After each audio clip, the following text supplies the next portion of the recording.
Salam, dəyərli həmvətənlər, kanalıma xoş gəlmisiniz. Bugün sizə türk soylu bəlgəsi barədə məlumat verəcəm. Türk soylu bəlgəsi nədir, kimə lazımdır, nə üçün istifadə olunur və necə əldə olunur? Ümumiyyətcə bunu demək istəyirəm ki, ilk başda türk soylu bəlgəsi adından da göründüyü kimi sizin türk soyuna mənsub olduğunuzu göstərən rəsmi bir sənəddir. Türk soylu adı üstündə. Yaxşı, bu sənədi hardan əldə etmək olar? Türk soylu sənədini, türk soylu bəlgəsini sadəcə Ankaradakı səfirlikdən və İstanbuldakı konsulluqdan əldə etmək olur. Bunun xaricində hər hansı bir dərnək, hər hansı bir qurumun sizə verdiyi türk soylu bəlgəsi keçərli deyil. Yəni bu tip yerlərdən bu tip bəlgəni almayın. Yəni sadəcə konsulluq və səfirlik. Yaxşı, bəs necə alınır? Konsulluğa müraciət edirsiniz, randevu alırsınız. Yanınızda pasportun əsli və surəti. Bəziləri 10 dollar deyir, bəziləri 20 dollar deyir, amma 20 dollardan yüksək deyil. Rüsum var, hansı ki bu bəlgə qarşılığında ödəyəcəyiniz rəsmi rüsum. Doğum haqqında şəhadətnamə, yəni metrika və əgər bunu bir tələbə alırsa, öğrenci bəlgəsi, yox, əgər tələbə almırsa, öğrenci bəlgəsinə ehtiyac olmur. Deməli, əziz dostlar, bunu ümumiyyətcə nə üçün istifadə edirlər? Türk soylu bəlgəsini çox vaxt iki şəkildə istifadə edirlər. Bir, xəstəxanalarda, bir də iş sahəsində. İndi xəstəxanadan başlayayım danışmağa.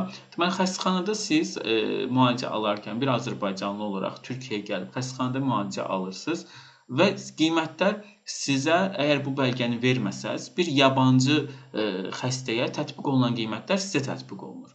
Nə olsun ki, Azərbaycanlıyıq. Yəni, o sənəd hələ ki əlimizdə yoxdur. Amma türk soylu bəlgəsi əlimizdə olandan sonra adı üstündə türk soylu olduğunuz artıq sübuta yetirilir və sizə bir türkün xərclədiyi qədər, yəni Türkiyə tətbiq olunan qiymətlər eynən sizə tətbiq olunur. Yəni, bu da əməlli başlı qiymət fərqi olur. Çünki yabancılara ümumiyyətcə Türkiyədə hər şey 3-4 qatı qiymətinə olur, xüsusən xəstəxanalarda. Bunu demək istəyirəm ki, türk soylu bəlgəsi sadəcə və sadəcə dövlət xəstəxanalarında keçərlidir. Hətta bir çox kiçik dövlət xəstəxanaları bu sənəddən ümumiyyətcə xəbərləri yoxdur. Amma böyük xəstəxanalarının o müəyyən birimlərinin bununla bağlı təbii ki, məlumatı var. Yəni, siz yaxşı olardı ki, tutaq ki, bir xəstəliklə bağlı müraciət eləməmişdən əvvəl ilk öncə türk soylu bəlgəsini əldə eləməyiniz daha yaxşı olardı.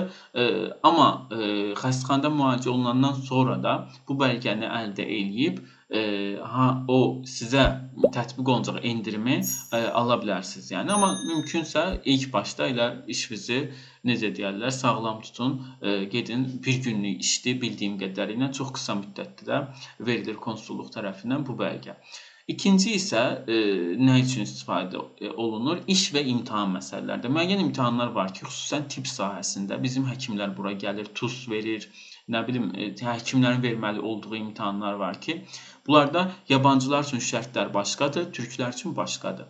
Yəni, əgər türk soylu bəlgəsi olsa, bu imtahanda türklərin kontenjanından, türklərin şərtlərinə uyğun bir şəkildə bizim vətəndaş imtahanda iştirak edə bilir. Və təbii ki, alacağı maaş da türklərin alacağı maaşdan eyni olur. Əgər türk soylu bəlgəsi varsa. Yoxsa, yəni yabancıların alacağı qədər maaş alır. Yəni, bunun əsas fərqi, türk soylu bəlgəsinin əsas avantajı budur. Bir xəstəxana, ikinci iş sahəsi. Müəyyən iş sahələri var ki, burada, misal üçün, yabancıların işləməyinə icazə vermirlər. Əczaçılıqdır, advokatlıqdır və s. Yəni, bu sahələrdə işləmək istəyirsə, mütləq və mütləq türk soylu bəlgəniz olmalıdır ki, yəni sizin artıq bir türk kimliyinizin olduğunu türk dövləti qəbul edir və öz vətəndaşına verdiyi imtiyazları sizə də verir. Türk soylu bəlgəsinin bir də belə bir avantajı var ki, mən keçən videolarda sizə demişdim, türk soylu ümumiyyətcə çalışma izninə sizin üçün işverən müraciət edir və o işverənin qarşısına bu tələb qoyulur ki, yabancı üçün çalışma izni almadan öncə onun iş yerində 5 dənə türk sığortalı bir şəkildə çalışmalıdır. Ondan sonra hər hansı bir yabancı üçün çalışma izni çıxarda bilər. Əks halda çıxarda bilmir. Amma siz türk soylu bəlgəsini versəz, yəni türk soyundan olduğunuza görə sizə belə bir imtiyaz verirlər, yəni. Və işverənin də o 5 nəfəri sığortalı çalışdırmaq məcburiyyəti qalmır. 3-4 nəfər də olsa, 2 nəfər də olsa sizin üçün çalışma izni üçün müraciət edə bilir. Ümumiyyətcə, bunu demək istəyirəm ki, sizə bu belgəni alandan sonra, konsulluqdan bu belgəni alandan sonra siz İl Nüfus Müdürlüyünə gedib kimlik kartı, yəni Türk soylu kimlik kartı almalısınız. Yəni siz bunun fərqi deyəndə insanlar biraz qarışdırır. Yəni Türk soylu belgəsi əlinizdədirsə, bu deməkdir ki, konsulluq sizin Türk soylu olduğunuzu təsdiqləyir. Amma bu kifayət eləmir. Sizin bunu Türkiyənin İl Nüfus Müdürlüyünə gedib, orada da Türk soylu kimlik kartı olaraq təsdiqlətməlisiniz. Yəni sadəcə konsulluğunu təsdiq eləmək yetmir. Bir də Türk dövləti ümumiyyətcə bunu baxmalıdır sənədlərə və bunu təsdiq edib sizə bu kimlik kartını verməlidir. Bu kimlik kartı nə oturum izni yerinə keçir, nə çalışma izni yerinə keçir. Yəni bu sadəcə sizin Türk soyuna mənsub olduğunuzu göstərən rəsmi sənəddir. Yəni xahiş edirəm bunu qarışdırmayın. Yəni mən burada Türk soylu sizə oturma izni verir, vətəndaşlığı almağa kömək edir və s. belə bir şeyləri, faydaları yoxdur. Bunu deyim sizə. Deməli, bu Türkiyə İl Nüfus Müdürlüyünə getməmişdən əvvəl bunu apostil edirsiniz, tərcümə təsdiq edirsiniz Türk soylu belgəsini. Ondan sonra İl Nüfus Müdürlüyünə müraciət edirsiniz. Orada yabancıların nüfus kayıtlarının tesisinə ilişkin bildirim başlıqlı form olur. Bunu doldurursunuz orada. Ondan sonra sizin pasportunuzun tərcümə təsdiqi, TC kimliyinizin tərcümə təsdiqi, 2 ədəd TC kimlik bu arada dediyim oturma iznimizin tərcümə təsdiqi, oturum kartının 2 ədəd foto şəkil və əgər Türk soylu şəxs evlidirsə, onun da evliliyi ilə bağlı nüfus cüzdanıdır. Nüfus cüzdanı deyil, üzr istəyirəm. Yəni ZAKS-da, yəni bunun da notarial təsdiqi lazım olur. Bu arada Türk soylu kimlik kartını almağın digər bir şərti isə, yəni İl Nüfus Müdürlüyündən kimlik kartını almağın şərti olaraq deyirəm, şeydən deyil, konsulluqdan bəhs eləmirəm. İl Nüfus Müdürlüyündən bunu almağın digər bir şərti isə sizin bakalavr səviyyəsində necə deyərlər, təhsilinizin olmaqdır. Yəni, bakalavr səviyyəsində təhsiliniz yoxdursa, sizə bu belgəni vermirlər və siz bunu istifadə edə bilmirsiniz. Yəni, sırf iş məqsədli olandan bəhs edirəm. Yəni, İl Nüfus Müdürlüyünün verəcəyi kimlik kartından bəhs edirəm. Bunun xaricində sizə deyəcəyim başqa bir şey yoxdur. Bu arada bu sənədi apostil eləmək üçün Ankara'da Diş İşləri Bakanlığının təsdiq bölməsi var. Orada eləyə bilərsiniz. Pulundandır.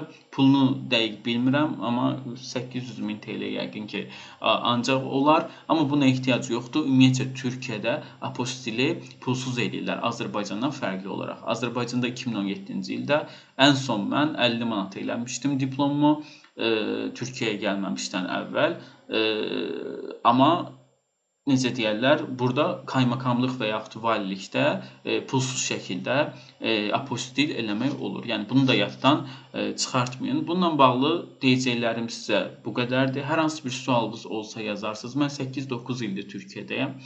Yəni, bu belgəyə açığı hal-hazırda ehtiyacım olmayıb, almamışam da. Nə vaxtsa ehtiyacım olsa alacam. Amma əgər sizin ehtiyacınız varsa, Türkiyədə həkim kimi, advokat kimi işləmək istəyirsinizsə, bu belgəyə mütləq və mütləq ehtiyacınız var. Xəstəniz var, gəlmişsinizsə, xərcləriniz çoxdursa, bu belgəyə mütləq ehtiyacınız var.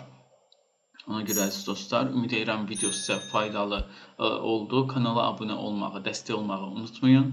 Hər hansı bir sualınız olsa, buradan və yaxud Instagram səhifəm var, oradan müraciət eləyə bilərsiniz. İzlədiyinizə görə təşəkkür edirəm.